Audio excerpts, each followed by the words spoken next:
मेरा नाम है रोहित और आप देख रहे हैं टारगेट विद रोहित।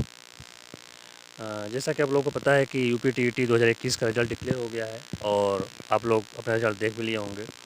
और जितने भी लोग यूपी टीईटी में सफल हुए हैं सबको मेरी तरफ से हार्दिक शुभकामनाएँ। आज इस वीडियो में हम लोग अलंकार के बारे में पढ़ेंगे, जो कि सुपर टीईटी में 1 से 2 अंक के पूछे जाते हैं। अलंकार शब्द का तात्पर्य होता है आभूषण। जिस तरह से कोई स्त्री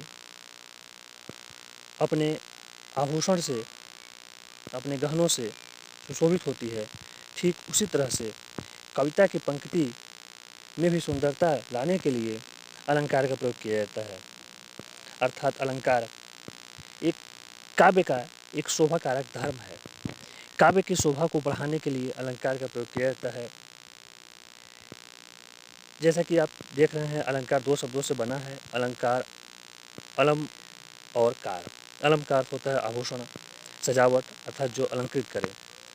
जिस प्रकार स्त्रियाँ अपने साज श्रृंगार के लिए आभूषण का प्रयोग करते हैं, उसी प्रकार कविता की पंक्तियों में सुंदरता प्रकट करने के लिए अलंकार का प्रयोग किया जाता है। हाँ, एक चीज़ आपको ध्यान रखनी है, अलंकार का प्रयोग हमेशा कथन के सौंदर्य की अभिवृद्धि नहीं करता। कभी कभी कोई अलंकार विहीन कथन भी अपनी सहजता और अपनी सादगी के कारण मनोरम लगता है।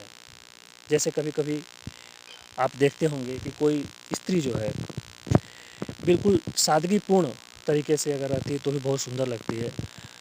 कभी कभी बहुत ही आभूषण से सुशोभित स्त्री भी उतनी सुंदर नहीं होती जितना एक सादगीपूर्ण स्त्री। ठीक उसी तरह से काव्य में भी होता है। अपनी सहजता के कारण भी कोई कोई काव्य बहुत अलंकृत होते हैं, और यदि उसे अलंकारों से लाद दिया जाए तो उसकी स्थिति ऐसे ही हो सकती है जैसे किसी नैसर्गिक रूप से सुंदर युवती को आभूषण से लादकर भौरी और कुरूप बना दिया जाए। तो भाषा और साहित्य का सारा कार्य व्यापार शब्द और अर्थ पर ही निर्भर है। विशिष्ट शब्द चमत्कार अर्थात अर्थ वैशिष्ट ही कथन के सौंदर्य की अभिवृद्धि करता है। इसी के आधार पर अलंकार को 2 भागों में बांटा गया है। पहला है शब्दालंकार और दूसरा अर्थालंकार। शब्द के कारण, शब्द के प्रयोग से काव्य में जो चमत्कार होता है, काव्य में जो सौंदर्य होता है, वो शब्दालंकार होता है। अगर शब्द को बदल करके उस शब्द के स्थान पर उसके पर्याय को रख दिया जाए तो जो शब्द का अर्थ बदल देने से, शब्द का स्थान बदल देने से जो काव्य है उसमें चमत्कार समाप्त हो जाता है।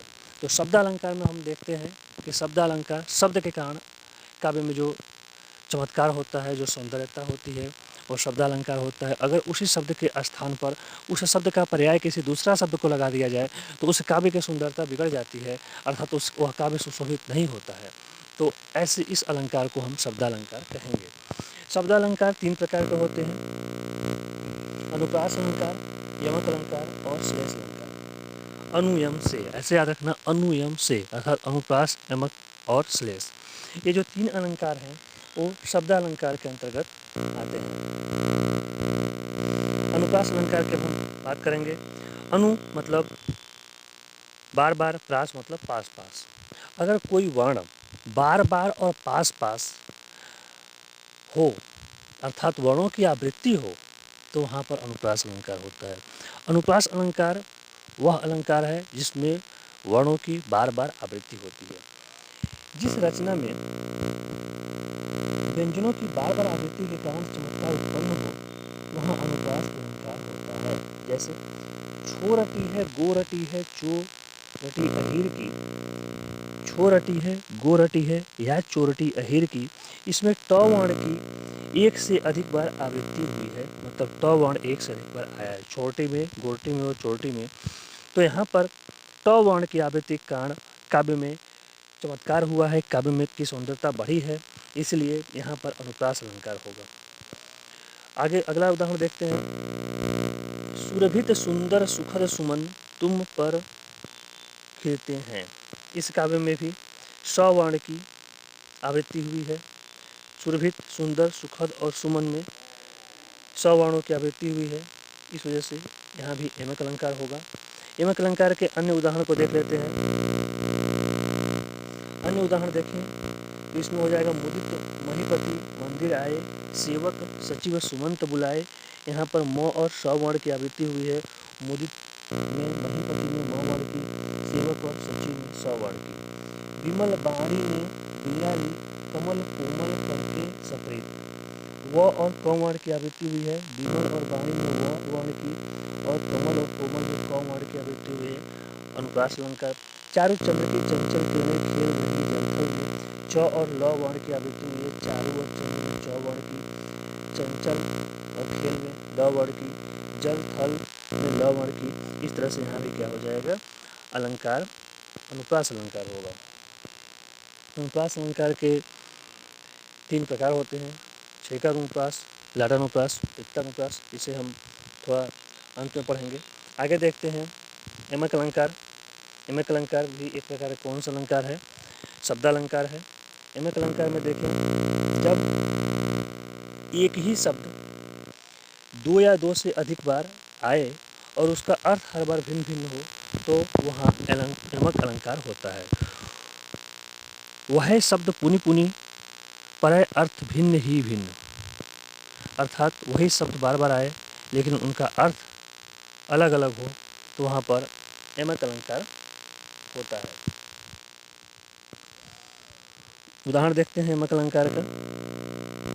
कहे कवि बेनी, बेनी ब्याल की चुराई बेनी। यहाँ पर बेनी शब्द का 2 बार प्रयोग हुआ है। जो पहला बेनी है उसका अर्थ कवि है, कवि का नाम है बेनी, और दूसरा बेनी का तात्पर्य चोटी से है। तो यहाँ पर बेनी के 2 अर्थ हुए, कवि का नाम और चोटी। तो यहाँ पर यमक अलंकार होगा। रति रति शोभा सब रति के शरीर की। यहाँ पर रति रति रति 3 बार प्रयोग हुआ है।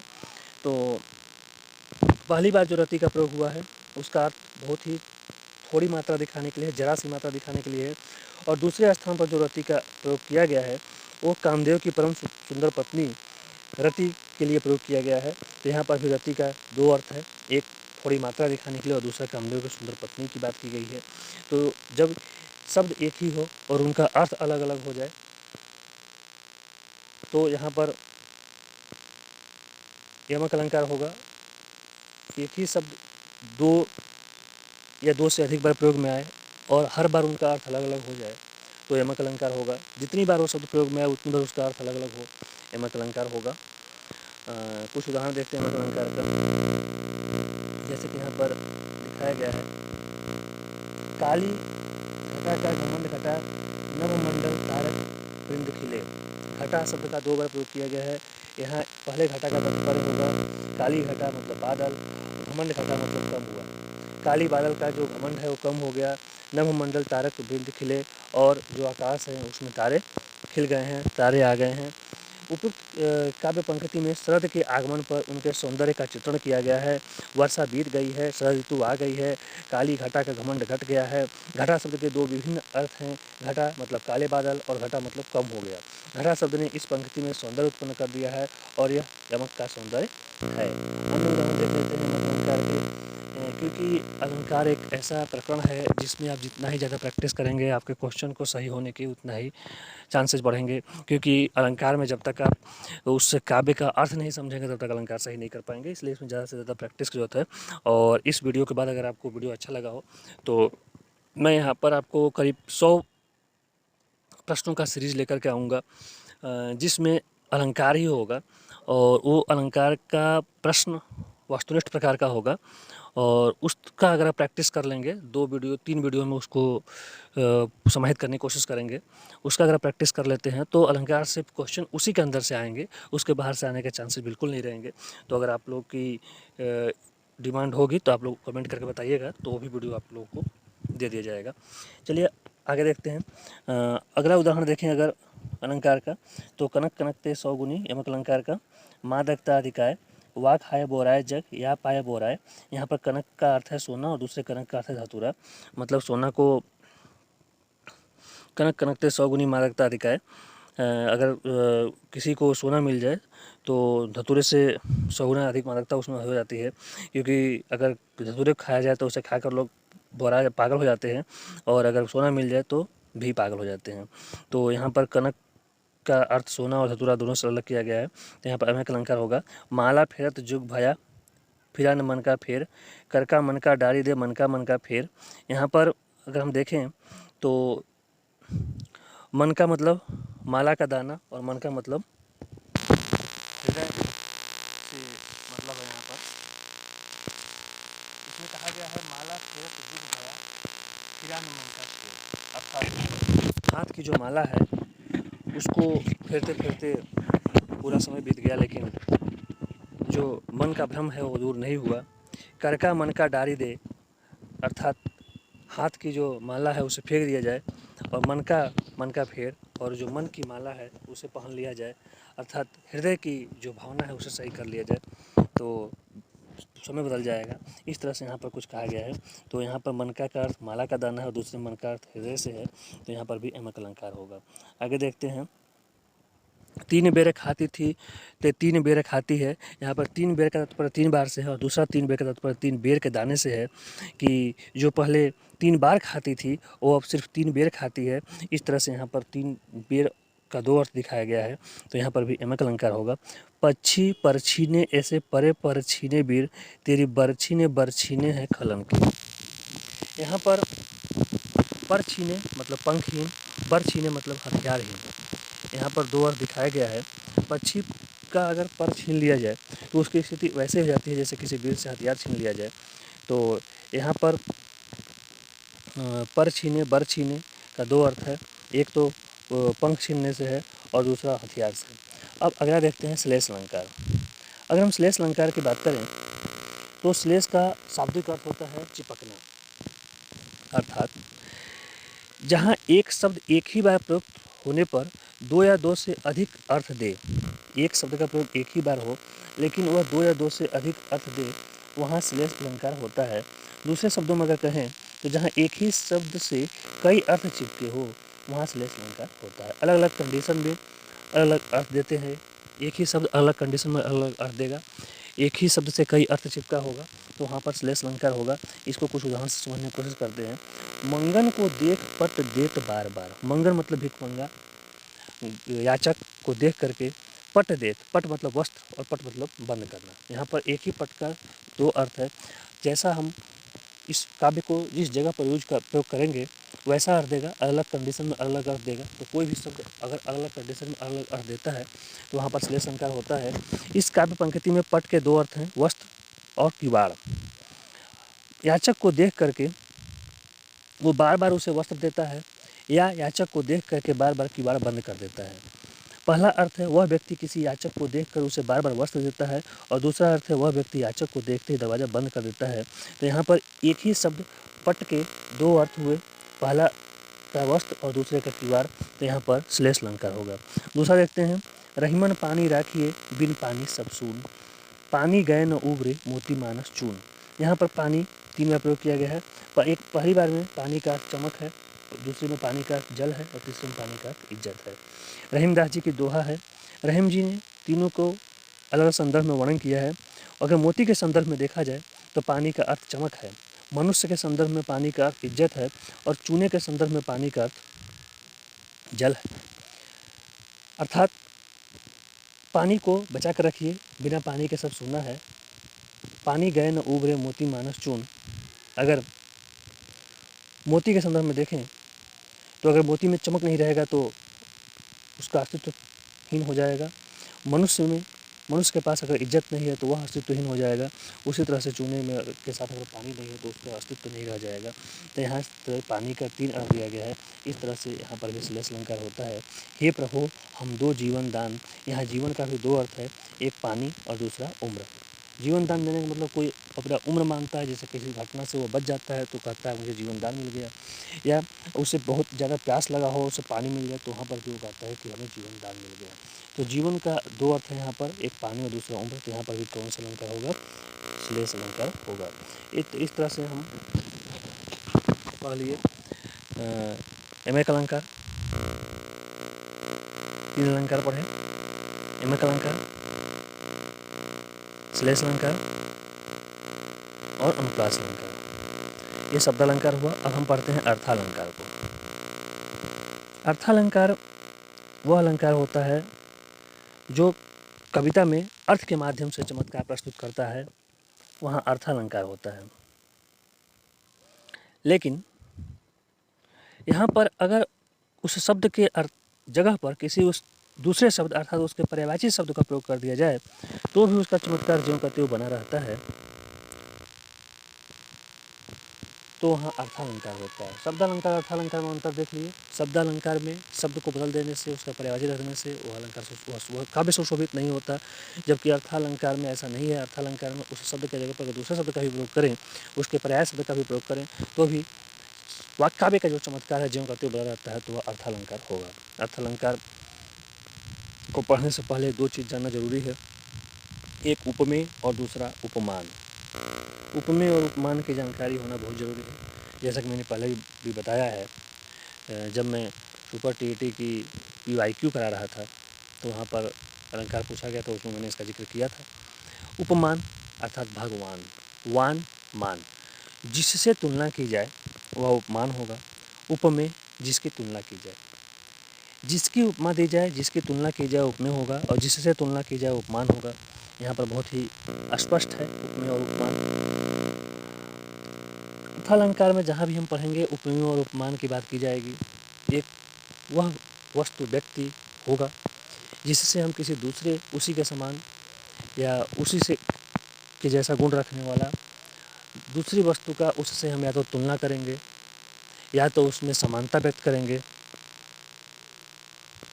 उसके रूप गुण आदि की समानता, या सेम टू सेम उपमेय में उपमान का भेद रहित आरोप करेंगे, अर्थात उपमेय और उपमान में अंतर करना मुश्किल हो जाएगा हमको। इस तरह से कई चीज़ें होंगी। उपमेय को प्रस्तुत मानेंगे, उपमान को प्रस्तुत मानेंगे, उपमेय की सहायता लेकर के उपमान की सहायता लेकर उपमेय को प्रदर्शित करेंगे। इस तरह से कई चीज़ें होंगी, लेकिन उस सब में उपमेय और उपमान में अंतर स्पष्ट होना बहुत ज़रूरी है।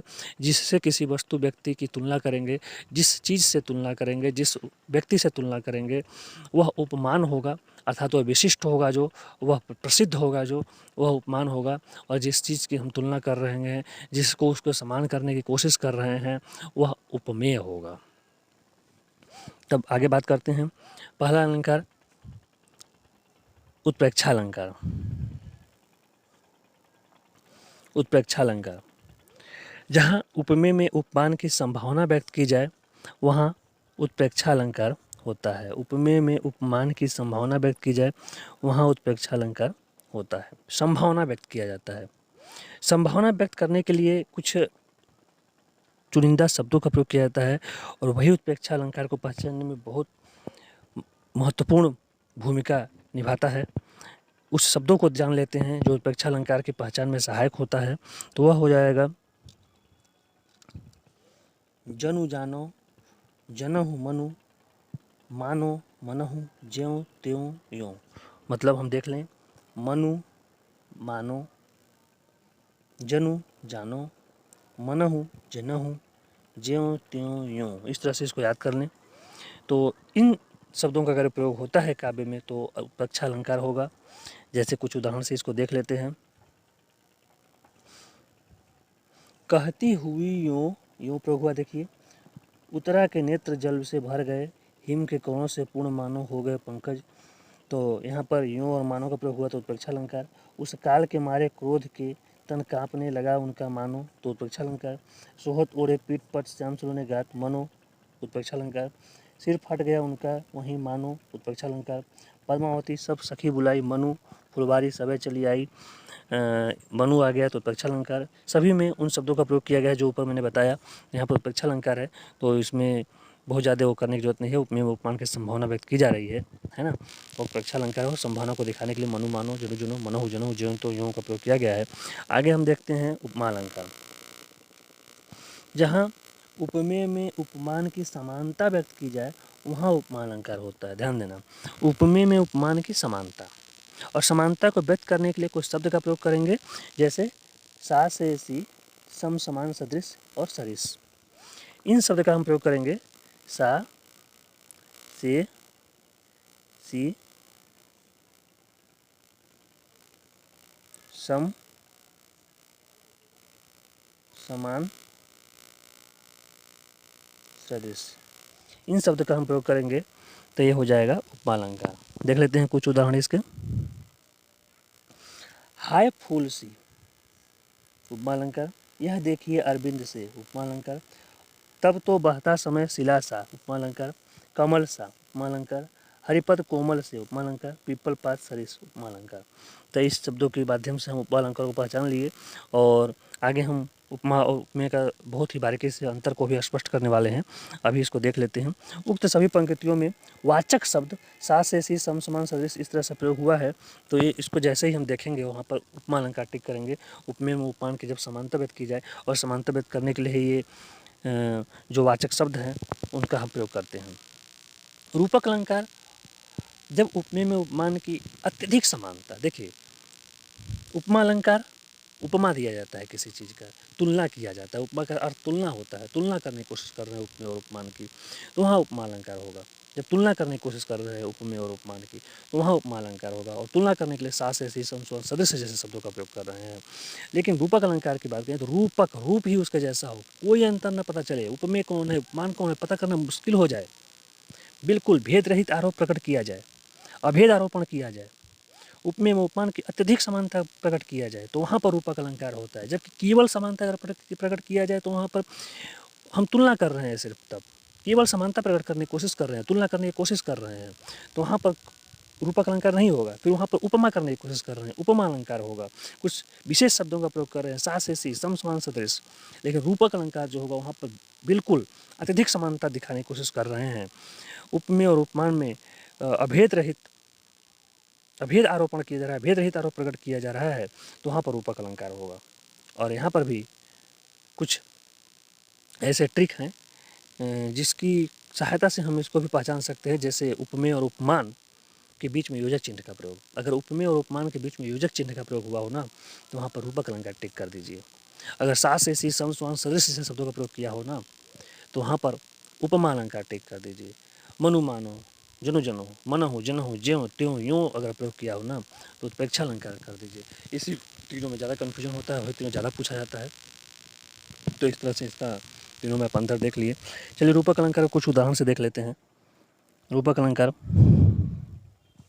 मैया मैं तो चंद्र खिलौना, देखो चंद्र खिलौना के बीच में ना योजक चिन्ह लगा है। इसमें एक उपमान है, चंद्रमा उपमान है, और खिलौना क्या है, उपमेय है।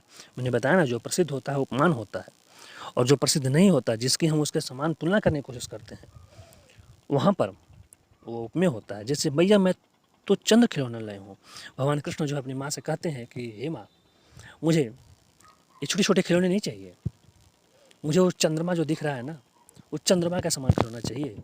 और इतना जिद्दी थे भगवान कृष्ण कि उनकी मैया एक थाली में पानी को भर देती थी और उनमें चंद्रमा को दिखाती थी, तब जाके वो बच्चा जो है अर्थात भगवान कृष्ण जो है शांत होते थे, चंद्रमा को देखते थे नज़दीक से। तो यहाँ पर इस तरह से काव्य में सुंदरता देने की कोशिश की गई है, काव्य को अलंकृत करने की कोशिश किया गया है। आय महंत बसंत, अब देखिए आय महंत बसंत, हाँ, प्रश्न चिन्हों में उठी है भाग्य सागर के हिलोरे।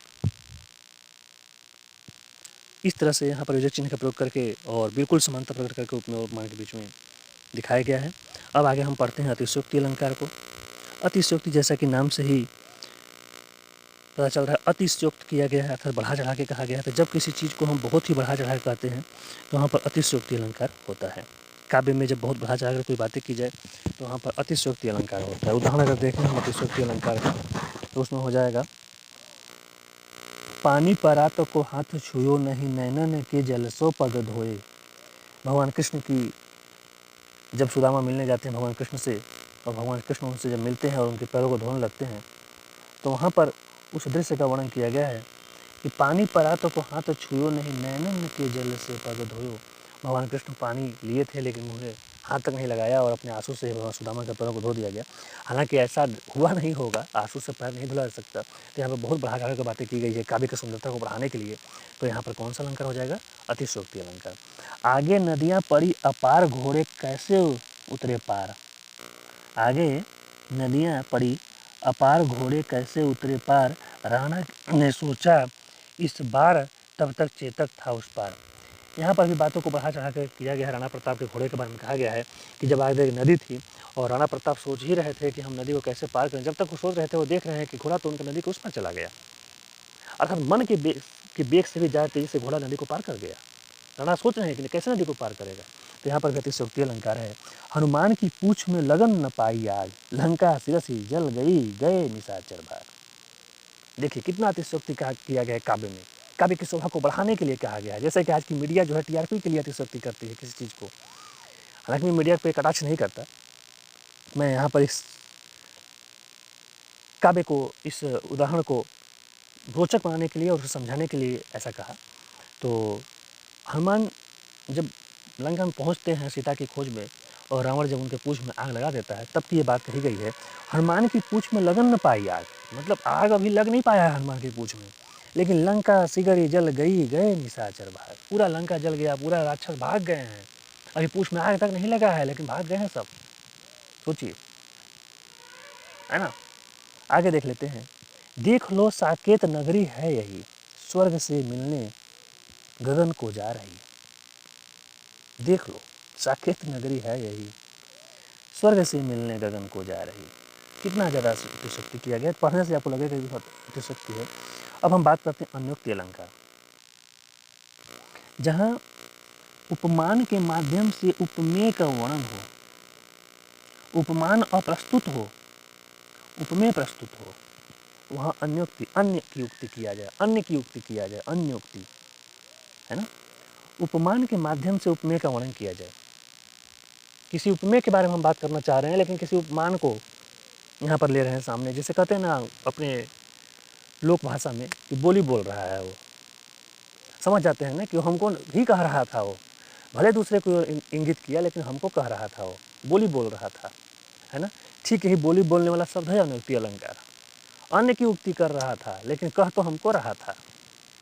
हम भी फेल हो गए थे, वो अपने बच्चे को कह रहा था कि वो फेल हो गया, लेकिन हमको हमारे सामने क्यों सुना रहा था, इसका मतलब हम ही को कह रहा था वो, है ना। तो इस तरह से अन्योक्ति अलंकार हुआ। बात करते हैं, देखते हैं उदाहरण को इसका। माली आवत देख कर कलियां करी है पुकार, फूली फूली चुनी ली हो काल हमारी बार। माली आ रहा है और माली को देख करके कलियां कह रही हैं, आपस में बात कर रही हैं कि फूली फूली चुन ली हो कल हमारी बार। आज तो माली आ रहा है, आज वो फूल के तोड़ के ले जाएगा, कल हम जब फूल बनेंगे तब हमारी बारी आएगी। तो यहाँ पर माली को यमराज से तुलना की गई है,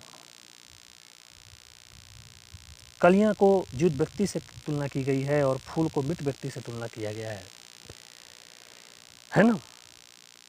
जब यमराज आता है तो जीवित व्यक्ति सोचता है कि यमराज आया है, मृत व्यक्ति को लेकर जा रहा है, कल हमारी बारी भी ऐसे ही आएगी। जैसे माली आता है, फूल को तोड़ के ले जाता है, कलियां सोचती है कि कल हमारी बारी भी आएगी। उसी तरह जब कोई व्यक्ति मर जाता है, यमराज उसको लेकर चले जाते हैं, तो मनुष्य जीवित व्यक्ति सोचता है कि हमारी बारी भी आएगी। तो यहाँ पर अन्य की युक्ति की गई है, अन्योक्ति अलंकार है। नहीं पराग नहीं मधुर मधु, नहीं विकास नहीं काल, अली कली ही सौ बिंदु आगे कौन हवाल। ये बड़ा ही रोचक पंक्ति है, और ये उस समय की पंक्ति है जब राजा जय सिंह अपने राज्य की ओर ध्यान नहीं दे रहे थे। तब बिहारी जो है ना, बिहारी के बारे में आप सुने ही होंगे कि बिहारी कितनी सटीक दोहे लिखते थे, गागर में सागर की तरह। नहीं पराग नहीं मधुर मधु, नहीं विकास नहीं काल, अली कली ही सौ बिंदु आगे कौन हवाल।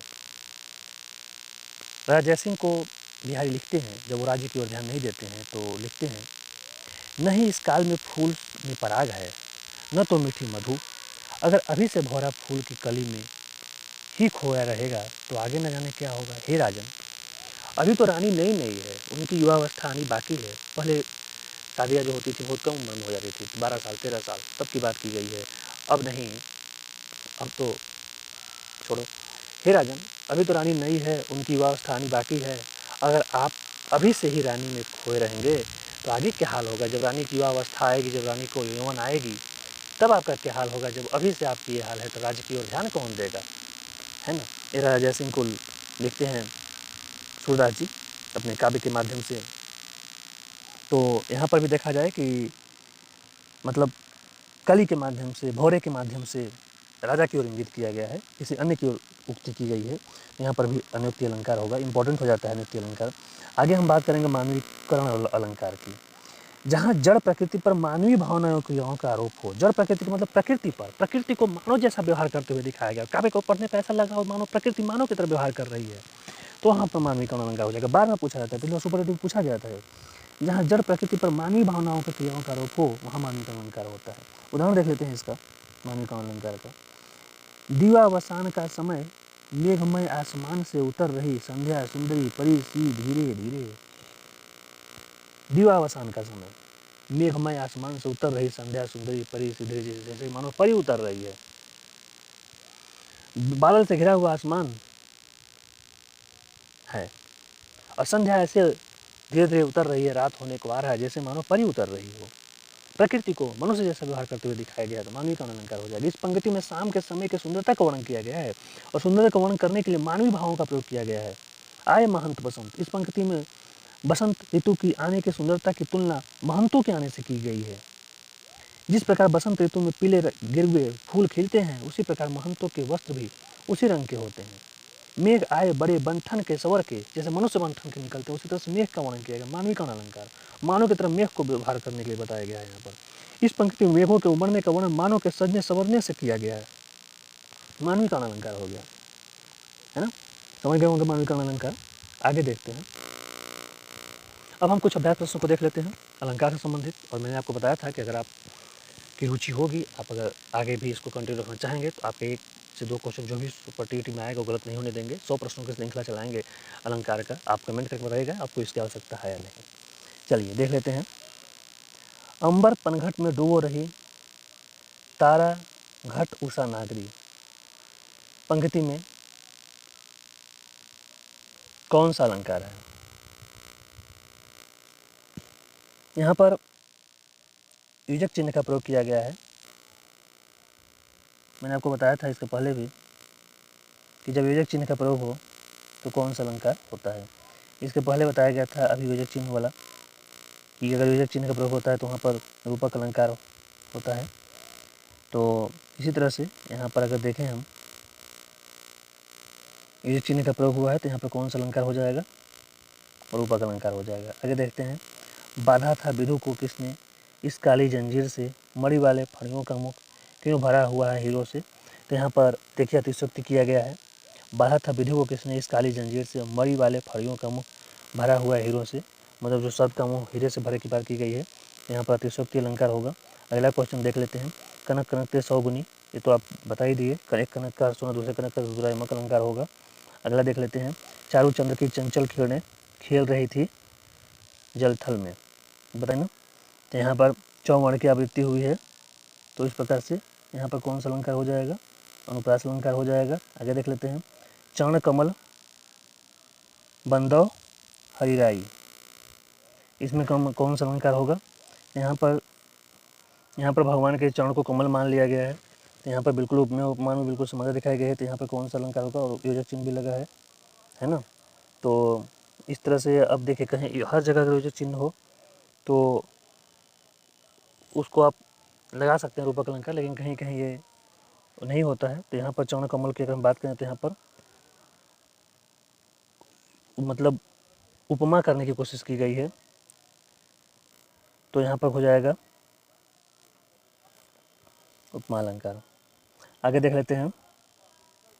निम्नलिखित वाक्यों में प्रयुक्त अलंकार के भेद नीचे दिए गए विकल्पों से चयन कीजिए। ध्वनिमयी करके गिरी कंदरा, कलित कानन के लिए निकुंज को। तो इसमें कौन सा अलंकार है? देखिए वृत्तानुप्रास यहाँ पर अलंकार है। वृत्तानुप्रास का मतलब ये होता है कि जब, यहाँ देख लीजिए, वृत्तानुप्रास में यहाँ पर अलंकार के तीनों प्रकार आपको बता देते हैं। अनुप्रास मतलब व्यंजन वर्णों की आवृत्ति हुई हो, जैसे बंदों गुरुपद पदुम परागा, तो तुलसीदास के लिखा हुआ है, तो यहाँ पर हो जाएगा अनुप्रास अलंकार। इसमें छेकानुप्रास की अगर बात करें तो अनेक व्यंजनों की एक बार स्वरूपतः और क्रमतः आवृत्ति हो।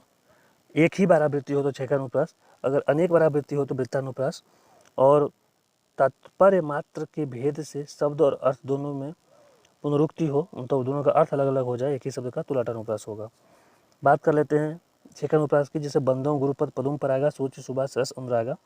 तो पद और पदुम में देखिए पद में प के बाद द आया है, पदों में भी प के बाद द आया है, तो क्रमतः इसको बोलेंगे कि क्रम से आवृत्ति हुई है।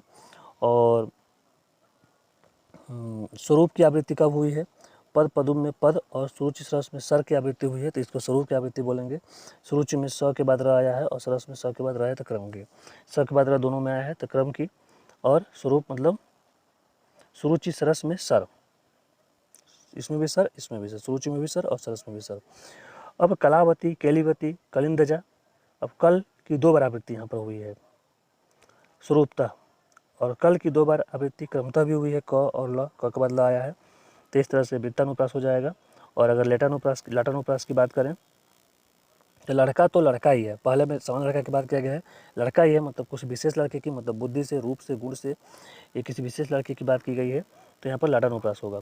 उसी तरह से अगर हम बात करें, अगर हम यहाँ पर देखते हैं ध्वनिमयी करगिरी कंदरा में, यहाँ पर वृत्तानुप्रास होगा। आगे देख लेते हैं, पटपीठ मानहु तो मनहु जनहु, है ना, तैत रुचि सूचि, जनक नवमी सुतावरा, तो यहाँ पर पीले वस्त्र को पटपीठ मानहु तैत रुचि सूचि नवमी जनक सुतावरा, तो पटपीठ मानहु तड़ित रुचि सूचि नवमी जनक सुतावरम में पीले वस्त्र की तुलना तड़ित अर्थात बिजली से किया गया है। यहाँ पर आप देख सकते हैं, यहाँ पे उपमा अलंकार होगा। आगे देख लेते हैं, संदेशनी मधुबन कूप भरे, संदेश इतने थे कि पूरे मधुबन कुएं भर गए, तो यहाँ पर तो बढ़ा चढ़ा के बात की गई है, तो यहाँ पर अतिशयोक्ति अलंकार होगा। चर मरर खुले गए अरर र स्फुटों से पद्यांश में, तो च वर्ण की र वर्ण की, तो इस तरह से आवृत्ति हो रही है, तो अनुप्रास अलंकार हो जाएगा। आगे देख लेते हैं, बड़े न हो जाए गुणन बिन वृद्ध बुराई पाए, कह दतुरे सो कनक, गहने गढ़े हो न जाए, तो यहाँ पर अर्थांतर न्यास अलंकार हो जाएगा। हम बात करें अगर अर्थांतर न्यास अलंकार की, तो जहाँ पर किसी सामान्य कथन का विशेष कथन द्वारा या विशेष कथन का सामान्य कथन के द्वारा समर्थन किया जाए, तो वहाँ पर अर्थांतर न्यास अलंकार होता है ना। तो बड़े न हो जाए गुण बिन, अर्थात गुण के बिना कोई बड़ा नहीं हो, गुण के बिना कोई बड़ा नहीं हो सकता। जैसे कि धतुरे को कनक कहने से वो सोना नहीं हो जाता, तो अर्थांतर न्यास अलंकार है। काव्य को आभूषित करने वाले उपकरण को क्या कहते हैं? तो बहुत सिंपल है अलंकार। आगे बढ़ते हैं, कमल नयन में कौन सा अलंकार है? कमल नयन रूपक अलंकार है। रूपक अलंकार बताया था मैंने ना कि बिल्कुल उपमेय और उपमान में अधिक समानता की जाए, तो कमल और नयन में अधिक समानता है यहाँ पर। अनुप्रास अलंकार किसका उदाहरण है? तो आपको पता है शब्द अलंकार का उदाहरण है। जहाँ उपमेय में उपमान का आरोप किया जाता है वहाँ कौन सा अलंकार होता है? तो अभी मैंने बताया था कि जहाँ उपमेय में उपमान का आरोप किया जाए वहाँ पर कौन सा अलंकार होगा? रूपक अलंकार होगा। एक वर्ण का अक्षर की आवृत्ति एक से अधिक बार किस अलंकार में होती है? तो आपको पता है अनुप्रास अलंकार में। कविता में जहाँ शब्दगत और अर्थगत दोनों प्रकार के चमत्कार हो वहाँ कौन सा अलंकार होता है? उभयालंकार होगा, है ना, शब्द अलंकार अर्थ अलंकार दोनों होगा। आगे देख लेते हैं, ये तो मैंने बता दिया, छेकानुप्रास, वृत्तानुप्रास, लाटानुप्रास, अनुप्रास अलंकार के प्रकार होते हैं। अगला देख लेते हैं, कुछ क्वेश्चन यहाँ भी थे जो कि यूपी टेट और सीटेट में पूछे जा चुके हैं। नवल सुंदर श्याम शरीर की सजल नीरत सी समसमान सदृश, आपको मैंने पहले बता चुका था कि अगर समसमान सदृश का प्रयोग हो तो वहाँ पर कौन सा अलंकार होगा? तो वहाँ पर उपमा अलंकार होगा, ऑप्शन ए सही है। अगला देख लेते हैं, तरनी तनुजा तट तमाल तरुवर बहु छाए, तवर्ण की आवृत्ति हुई है, तो अनुप्रास अलंकार होगा। मेघ आए बड़े बन ठन के संवर के, पाहुन ज्यों आए हो गाँव में शहर के, है ना। तो यहाँ पर मेघ की तुलना मनुष्य जैसे व्यवहार से किया गया है, तो यहाँ पर मानवीकरण अलंकार होगा। तो इस तरह से आज आप लोग अलंकार के बारे में पढ़े। इस तरह से आज हम लोगों ने अलंकार के बहुत ही विस्तृत तरीके से पढ़ा, और इसमें अगर आपको कोई कन्फ्यूजन हो तो आप कमेंट के माध्यम से हमें बताइएगा। पूरी कोशिश करेंगे आपके कन्फ्यूजन को अन्य उदाहरणों के साथ दूर करने के लिए, और 100 प्रश्नों की श्रृंखला भी जल्द ही लेकर आएंगे। और लास्ट में आप लोगों को उपमा और रूपक में थोड़ा सा अंतर को एक बार फिर से स्पष्ट कर देते हैं। रूपक अत्यधिक समानता जहाँ पर उपमेय और उपमान में व्यक्त की जाती है वहाँ रूपक अलंकार होगा। गुण व रूप में यह समानता होती है। इसमें पहचानने की अगर हम बात करें तो योजक चिन्ह का प्रयोग होता है उपमेय और उपमान के बीच में।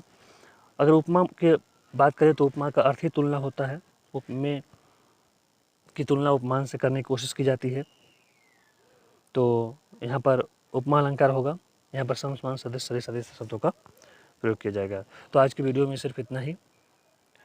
अगर आपको वीडियो पसंद आया हो तो वीडियो को लाइक करें, सब्सक्राइब करें और अपने उन साथियों के साथ जो अभी अध्यापक बनना चाहते हों, अध्यापक रूप में अपना करियर बनाना चाहते हों, उन्हें शेयर करें। चलिए तब बहुत बहुत धन्यवाद। किसी दूसरी वीडियो में फिर मिलते हैं, तब तक के लिए शुभ रात्रि।